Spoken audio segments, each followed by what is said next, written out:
परीक्षा के merit list को नियुक्ति के मेरिट लिस्ट से कुछ भी लेना देना नहीं है। ये लोग तो पात्र हुए।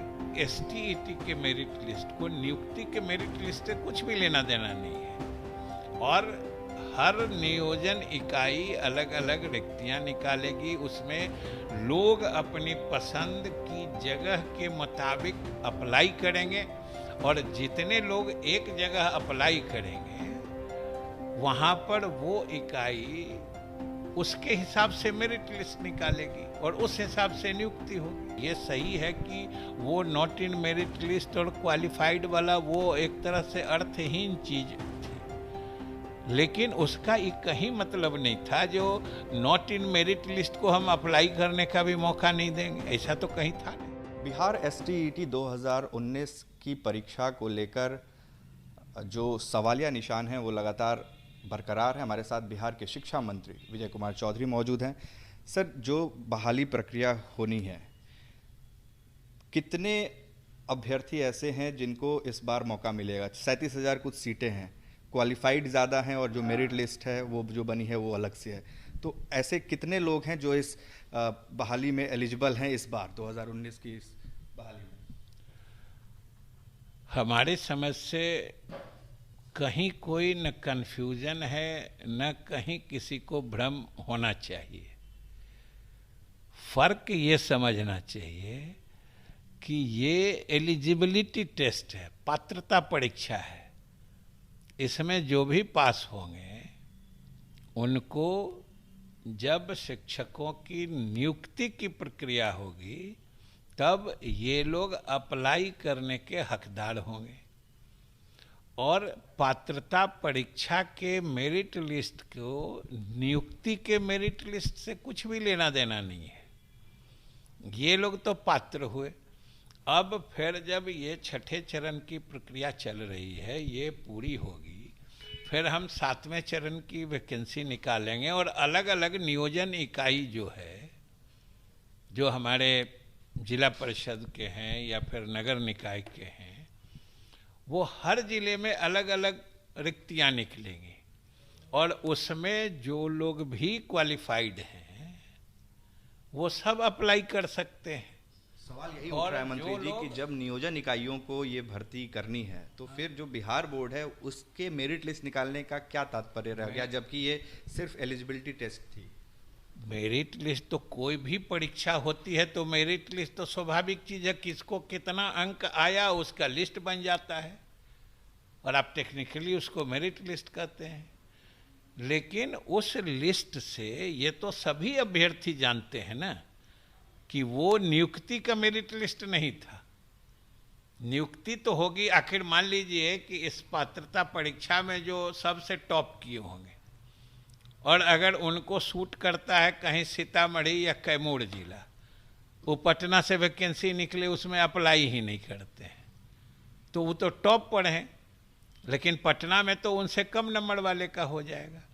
तो इसलिए कहने का मतलब सिर्फ इतना है कि एसटीईटी के मेरिट लिस्ट को नियुक्ति के मेरिट लिस्ट से कुछ भी लेना देना नहीं है।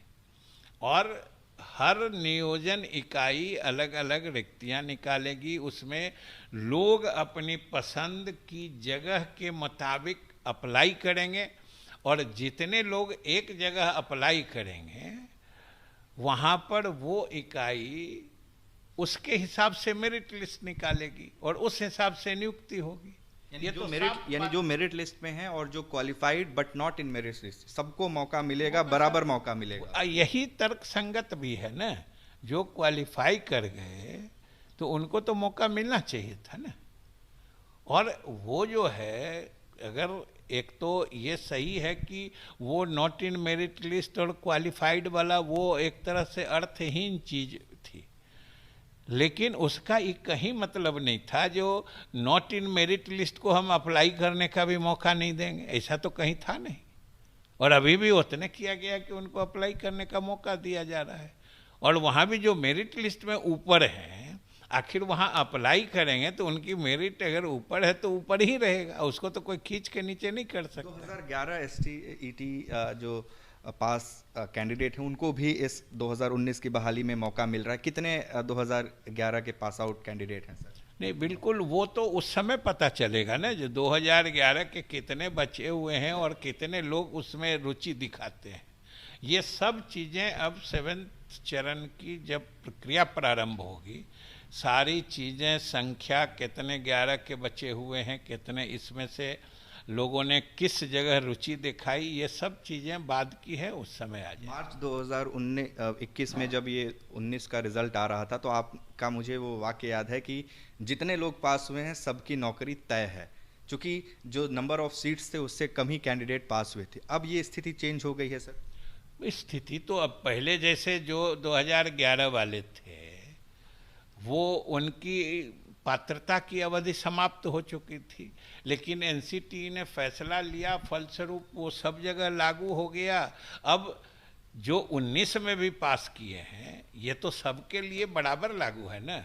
19 में जो पास किए हैं, अगर 7वें चरण में वो अगर कहीं खुदा न खाते कहीं वो नहीं उनकी नियुक्ति हो पाती है तो फिर वो 8वें चरण के लिए भी हकदार होंगे। उनकी पात्रता जीवन पर्यंत, यानी जब तक वो उम्र सीमा के अंदर हैं उनकी पात्रता बनी रहेगी। ये फैसला भी तो सबके हक में है। एक आखिरी सवाल, क्या सर ऐसा कोई डेटा है जो ये बता सके कि ऐसे कितने कैंडिडेट हैं जो क्वालिफाइड तो हैं लेकिन मेरिट लिस्ट में नहीं है? क्या कोई ऐसा डेटा? नहीं, डेटा तो सब है, लेकिन इससे क्या फर्क क्या पड़ता है जी? इसमें तो 11 वाले भी आएंगे, क्वालिफाइड वाले भी आएंगे, जो मेरिट लिस्ट है। देखिए, मेरिट लिस्ट कहने का सेंस, कंफ्यूजन सर यहीं से आई, मेरिट लिस्ट से आई। तो आपको लगता है कि बिहार बोर्ड से गलती हुई? नहीं, ये गलती की बात नहीं है ये, लेकिन कोई इसका अर्थ नहीं था।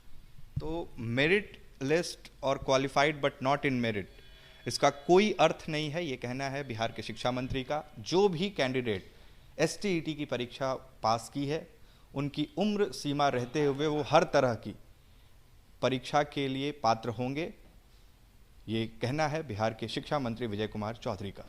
हमारे सहयोगी आनंद कुमार के साथ उत्कर्ष कुमार सिंह, आज तक, पटना।